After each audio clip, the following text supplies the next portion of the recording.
السلام علیکم پیارے پیارے بچوں، آج میں آپ کو جو سٹوری سنانے والی ہوں وہ ہے ایک سانپ اور انسان کی۔ ایک دفعہ کسی جنگل میں ایک آدمی کا گزر ہوا۔ اس آدمی نے دیکھا جنگل میں آگ لگی ہوئی ہے اور سانپ چلا رہا ہے، ارے کوئی ہے، میری مدد کرو، میں چل رہا ہوں، میں مر جاؤں گا۔ اس آدمی نے سوچا کیوں نہ اس موزی کو میں آگ سے باہر نکال دوں۔ اس آدمی نے جلدی سے درخت سے ایک لکڑی کی شاخ توڑی اور اسے آگ میں پھینکا اور سانپ سے کہا کہ بھائی اس شاخ پہ چڑھ جاؤ تاکہ میں تمہیں آگ سے باہر نکال دوں۔ تو وہ سانپ شاخ پہ چڑھا تو اس آدمی نے آگ سے شاخ کو کھینچ لیا۔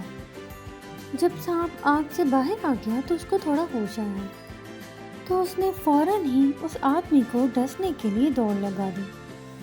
اب وہ آدمی بہت پریشان ہوا۔ اس نے کہا یہ کیا، میں نے تم پر احسان کیا اور تم مجھے یہ صلا دے رہے ہو۔ تو وہ سانپ بولا بہت مشکل سے تم میرے ہاتھ لگے ہو، آج میں تمہیں بالکل نہیں چھوڑنے والا۔ تم انسان جب بھی مجھے دیکھتے ہو مجھے مار کر ہی دم لیتے ہو، آج تم میرے ہاتھ چڑھے ہو، آج تو مجھے موقع ملا ہے، آج بیٹا میں تمہیں بالکل نہیں چھوڑنے والا۔ وہ آدمی ہو گیا بہت پریشان، اب وہ آگے اور سانپ پیچھے۔ اس آدمی نے جنگلی جانوروں سے مدد مانگنی شروع کر دی، ارے کوئی ہے، مجھے بچاؤ، یہ سانپ مجھے مار ڈالے گا، ارے کوئی سن رہا ہے، ارے تم سن رہے ہو نا، مجھے اس سے بچا لو، اس موزی سے، یہ بہت کم بخت ہے۔ سانپ نے کہا بھائی آج میں تمہیں بالکل نہیں چھوڑوں گا، تم ہمیشہ میری جان لیتے ہو، بہت مشکل سے یہ موقع میرے ہاتھ لگا ہے، میں تمہیں نہیں چھوڑنے والا۔ اب جناب بہت دیر ہوگی اور یہی کچھ ہو رہا تھا۔ جنگل کے جانور یہ سارا تماشا دیکھ رہے تھے۔ اب بیل آ گئی۔ بیل نے کہا یہ سانپ بالکل صحیح کر رہا ہے، یہ انسان اتنے برے ہوتے ہیں، میں دودھ دیتی ہوں، ان کے بچے اس دودھ سے پلتے ہیں، جب میں بوڑھی ہو جاتی ہوں یہ کم بخت مجھے کاٹ کے کھا لیتے ہیں، تم اسے بالکل نہ چھوڑنا، آج یہ ہمارے ہاتھ لگ گیا ہے، اس کو بالکل نہیں چھوڑنا چاہیے۔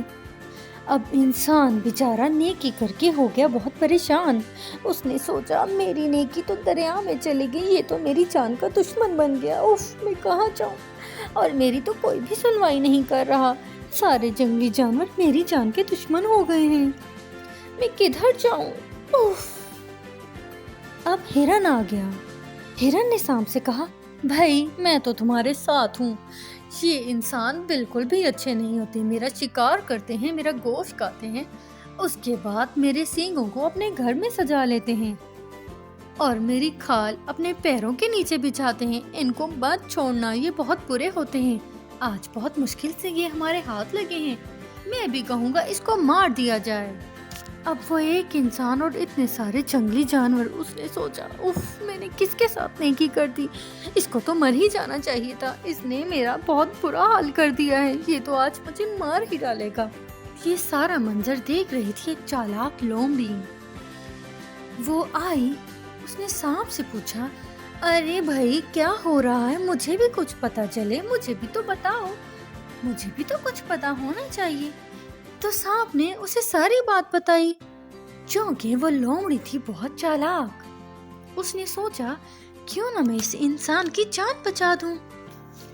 اس نے سانپ سے کہا ارے بھائی میں تو کیسے یقین کر لوں کہ تم آگ میں تھے، اب میں نے کون سا اپنی آنکھوں سے دیکھا ہے کہ تم آگ میں تھے اور اس نے تمہاری جان بچائی۔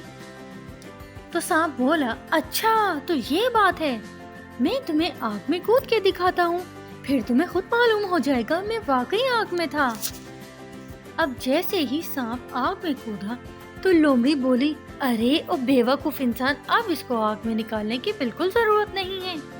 ارے او بیوقوف انسان، کیا تمہیں معلوم نہیں تھا کہ یہ ایک موزی ہے، تم نے ایک موزی کی جان بچائی، جو انسان کو جب بھی دیکھتا ہے اسے کاٹنے سے بالکل پاس نہیں آتا۔ اب جاؤ اپنا راستہ ناپو، میں نے تمہاری جان بچائی ہے، اس سانپ کو اسی آگ میں اب سڑنے دو۔ اس انسان کی جان میں جان آئی، اس نے کہا اوہ لومڑی بہن تم کتنی اچھی ہو، اگر آج تم نہ ہوتی تو میں تو گیا تھا کام سے۔ تو بچوں اس کے ساتھ کبھی رحم نہیں کرنا چاہیے جو آپ کا دشمن ہو۔ جب آپ کسی ایسے دشمن کے اوپر رحم کریں گے تو وہ ہمیشہ آپ کو نقصان پہنچائے گا۔ کیسی لگی آپ کو آج کی سٹوری؟ کل پھر ملیں گے، اللہ حافظ۔